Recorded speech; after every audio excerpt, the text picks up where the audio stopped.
We first request Dr. Anand VINEKAR to start his talk. There will be some overlap or order will be little different, but ultimately it is all the same. Over to you, Dr. Anand. Thank you, Dr. Mahesh and Dr. Ashok for the opportunity. So first disclaimer is this is not legal advice. Yes, I did do a one-year course, but a lot of it is experience, and I think I'm sharing it as an ophthalmologist more than a legal specialist.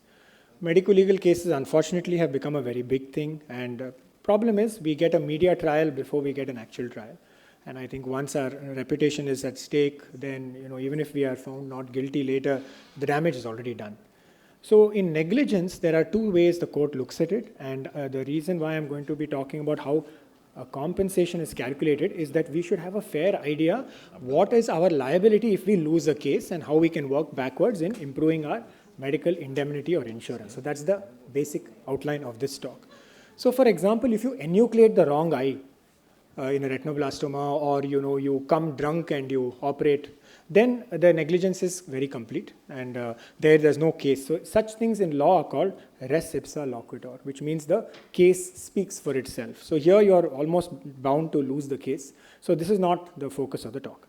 The focus of the talk is where we do our best as ophthalmologists in our best possible capability, and still somebody sues us, and then what are our chances of losing the case and how can we protect ourselves. So ophthalmology is not right on top. This is from India, Indian data. Surgery and gynae is still ahead, but unfortunately this is picking up, so we need to be aware. As far as law is concerned, there are three types of wrongs, and as you can make out, I'm only going to talk about the first one, which is negligence. Unethical practice and misconduct come under the NMC guidelines, which will not be part of my talk. So how negligence, we understand the English language word, but what does law define as negligence? That's important for us to know. So negligence is that the 3 Ds have to be present. The first one is you should have a duty of care. If the patient was never yours to begin with, then even if something went wrong in your premises, you can possibly get out of this negligence case. The second one is once you have this duty, then you should have something called dereliction of duty, which means you should have violated that duty that you are set to perform. And damage, again, damage in English language we understand. That is like, for me, damage would mean that I damaged the eye. But not for the law. For the law, a damage is something that he or she can claim a compensation for in monetary terms. So that's what they understand as damage. So when the 3 Ds are present and you are part of the 3 Ds, then only a negligence case can come against you. So when does duty start? Well, duty starts when you accept the patient. So a lot of questions were asked, okay, what if I give free service? What if I'm not charging the patient at all? I'm running an NGO, patient comes, then am I negligent? Yes, earlier you are not, but more recent judgments, I'm sure the other speakers will allude to it, that even if you provide free service, you can be sued for civil negligence. So when you accept the patient, when the patient comes to you and pays your consultation fee or can prove that you are the accepting doctor, that's when the duty starts. When does the duty end? I think this is important for us because sometimes if we have not completed the circle, we may still be part of that negligent circle. So firstly, if the patient is cured and then had another disease later on, perhaps you are not going to come in that ring, or you refer to another physician saying, okay, I am a retina specialist, I'm not doing cataract, I'm sending to someone else, and the complication happened somewhere else. Even though you may be the primary person who sends there, you might not be part of the ring. Exceptions are there. In our case, fortunately not, but in the larger surgery, gynae kind of medicine thing, if a patient dies, then obviously the duty ends, or if the patient decides not to continue with you. So these are the 4 conditions accepted in law. Now, what is dereliction? This is a little more difficult to explain and understand in definition, but the basic way we can understand it is what a common accepted practice is expected from us, not the best doctor. We don't have to be the world's best ophthalmologist. We are not going to be compared with the world's best ophthalmologist. We are also not expected to be the worst ophthalmologist. We are supposed to perform the standard accepted care. Now that accepted care, fortunately in ophthalmology, is very well set. So for example, if you are going to do a ECC or an open sky vitrectomy when today's field is a closed vitrectomy, and I'm just giving you examples. So if the field is, this is where majority of your people are doing and this is accepted SOP, and you are following that, a complication from what you have done does not put you at negligence. This is our greatest fear. I did some surgery, I had a complication, am I going to be negligent? No. If you can prove that you have followed the steps and the expected steps, then you are not.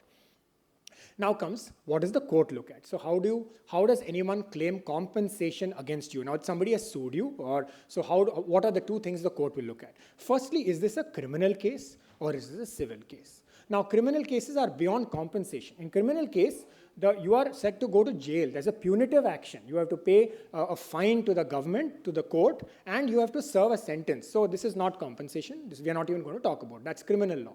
But in civil law, when the patient is hale and hearty, but there is some damage they claim has happened because of your surgical or non-surgical intervention, that is called a civil case, and that's where compensation comes in. Now, why do we need to calculate compensation? Why do courts have a problem? So firstly, unfortunately, we don't have an organ-specific liability. What does this mean? We don't have if you damage the liver, this is the highest compensation. If you damage a foot, this is the highest compensation. And eye, unfortunately, we don't have that in India. So that means a basic standard formula will follow whether you have killed a person or maimed a leg or done some complication in intraocular surgery, it's going to be the same. The next one is no liability. There's no limited liability, which means that they can sue you for 10 crores, they can sue you for 5 lakhs. There is no ceiling, unfortunately, in India, and a lot of it is based on the judge's discretion. Therefore, we need to look at formulae. The court uses one of two methods of deciding how they will assign the amount of value that you have to pay as compensation. The first one is a little more important one because there is a formula involved. The other one is more discretionary. So let's spend a little extra time on multiplier method. The classical case to understand this is Ashish Chavan versus Indian Air Force.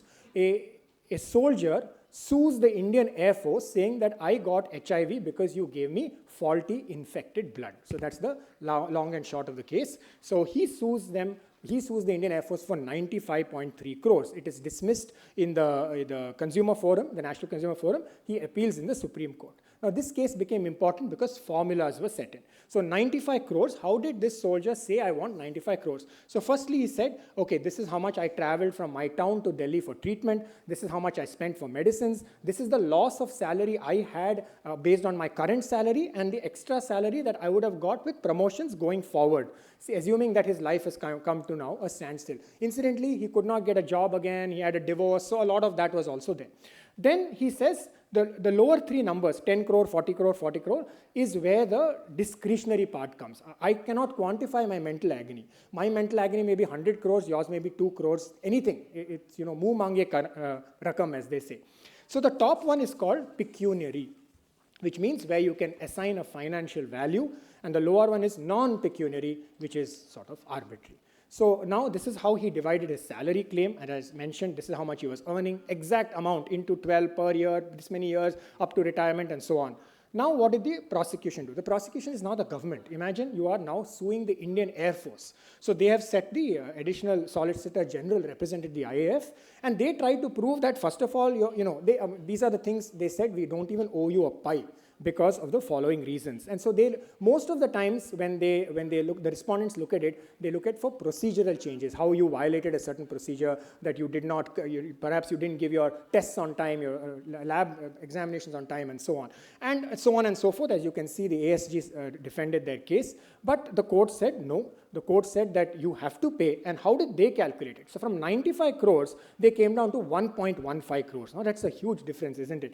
So how they did it was, they subtracted the amount of money that he was getting as pension for the past 7 years that this court was the case was being fought. And then they said, okay, future income is so much. And now for all of those 10 crore, 40 crore, 40 crore, mental agony, other things that you saw, they said, no, we will fix it at 50 lakhs for all the other non-pecuniary mental agony calculation that you had. So from a 50 crores, they brought it down to 50 lakhs, still a large sum of money, but I'm just saying this is how the formula went. And additionally, they said that you have to pay this 1.5 crores, and the Supreme Court said you can divide, that half of it can go from the Indian Air Force and half of it from the Army, because the Army had actually run the hospital. In addition, they said that you will get lifetime treatment and your treatment costs will also be covered. So this was the judgment. Now this led to the heads of compensation. So the pecuniary damages are expenses relating to the treatment, hospitalization, medicine, and so on. The second one is the loss of earning and the future medical expenses. And the non-pecuniary was the damage of pain, loss of amenity, in his case it was divorce, and loss of expectation of life. Now, if you have a simple injury, the court is going to use 1, 2A, and 4 in the things that I just mentioned. And in serious injury, maybe like a loss of a limb or something, and in our case, a loss of an eye, they could also add 2B, 3, 5, and 6, which happened in his case, which is why he got a 1.5 crore. The next one is the next modality on how they calculate it is the just and reasonable, where it is little more arbitrary. So here, there's a lot of guesswork, and it depends on how well the lawyers fight. So there are some cases there where the the multiplier method was not being followed. So here, the court decides what will it take for the patient to get back to his normal position before the injury, and that's called restitutio integrum. And unfortunately, this is a lot of arbitrary and based on the judge's discretion, so it can vary. A good way of calculating that is from ROP. Sorry, this case is very close to my heart, but this is where you can decide when the child, this infant who turned blind, who does not have an income, how will the courts look at it? So this case was a 1.8 crores. So this case shows us how is ROP, how is calculation done when there's no present income and the baby is not it. And so this is how they calculate it. So there's no income in the formula. There's instead the expenses of the treatment, a hardship to the mother, and the future care until the child turns a life expectancy of 70, and that might change as our life expectancy increases. So that's how the 1.38 crores plus interest became 1.8 crores. Now the largest compensation in medical history in India is 6 crores. And how was that done? Because the lady who died was a Indian, of course, but was studying in the United States. She's an NRI, and she was earning in dollars. So the entire compensation of calculating the salary and what she could earn in the future was all multiplied from US dollars. So that's how it became 6 crores. And this is the exact charge sheet in the judgment that came on how they calculated it. The numbers are not important, but that's how it is. So the Supreme Court led these 11 points of negligence. I think these are important, where we say that, it is not an error of judgment. If there are two ways of treating this patient and you have chosen one over the other,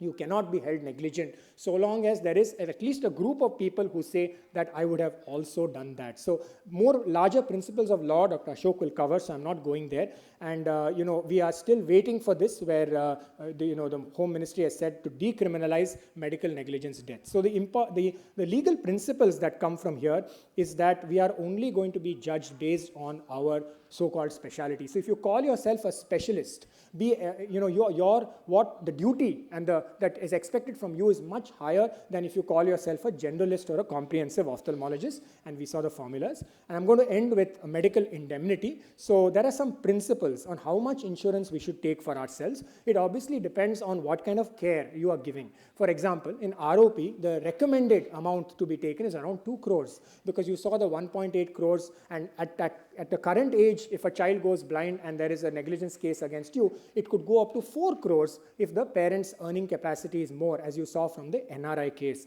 So roughly they say at least a minimum of 50 lakhs, and we have professional bodies, the IMA, where you can take it for a lower premium. They also lawyers recommend that you divide this into 2 agencies. So you don't take all your things from one, you can take 20 and 30, and of course the more you take, the better. So at the end of the day, how do we safeguard ourselves from medico-legal negligence? Firstly, exercise reasonable care and skill, which means what is taught to you and what everyone else is practicing, do that. Maintain great documentation. I know both the next speakers will dwell on it a little more. A lot of the negligence cases can be avoided if we just speak to the patient. If we are transparent about what happened, even if it's a complication, and they understand that you've tried your best and a complication is bound to happen in the best of hands, they are going to be part with you and they're not going to sue you. And I think at the end of the day, that's what we want. And of course, they say trust in God and everything else, go to medical indemnity. So yes, I think in today's world, if your institute is covering you, good. If not, it's still recommended that you take personal. Thank you so much. Thank you, Dr. Anand. We can have a few questions and suggestions. See, all of us are having some experience in life where we went through some legal thing. So you can all share that. Unfortunately, we don't come out and share our problems with others, so that we don't learn from our own mistakes. Our fraternity. So you can have any questions. 2 things I was just thinking. The one is that if the patient is a child, the compensation will be high. That is one thing. If you are doing a cataract surgery in 70 or 80-year-old, it may not be that much compensation. The second one is people don't go to civil case the civil case because you cannot ask for big compensation because you have to give a court fee of 10% of whatever you are asking. That means if you are asking 5 lakhs on one end of Talmaidi's case, you should keep 50,000 in the court as court fee. So that is why people don't go to. But in consumer courts, even in district level, you can ask for 50 lakhs. That is the limit. And National Consumer Redressal Forum, it is 12 crores. 12 crores. Just you need a white paper and a pen. That is enough. That is why a lot of litigations, unnecessary litigations are coming. Any other comments? Yeah, one thing is, the person or the complainant can ask for any amount of compensation. That is his right. So whenever he asks you some huge compensation, you should not be worried. Because, for civil damages like tort, the compensation is called unliquidated damages because the damages are not decided early. So the person can claim, the court, as he said, they will decide, and whatever compensation the court feels right only will be given because they will ask for a huge amount. So it doesn't. So whenever you get a notice asking for a huge amount, I think you should not get worried because that's where the game starts only. It is not the end. Any experience or comments from the floor? Anybody can? Usually what happens is, the patient can write a letter accusing you that you did, that you did. You have to give a letter reply to that patient. That is one. Second, you can get a letter from advocate representing the patient. That also you have to give a reply. Number 3, you can get a notice from the court. You have to submit all the data. So these are the 3 levels that you can. The first, when the patient is just sending one letter, you don't need to divulge too much of things that you don't give away initially itself.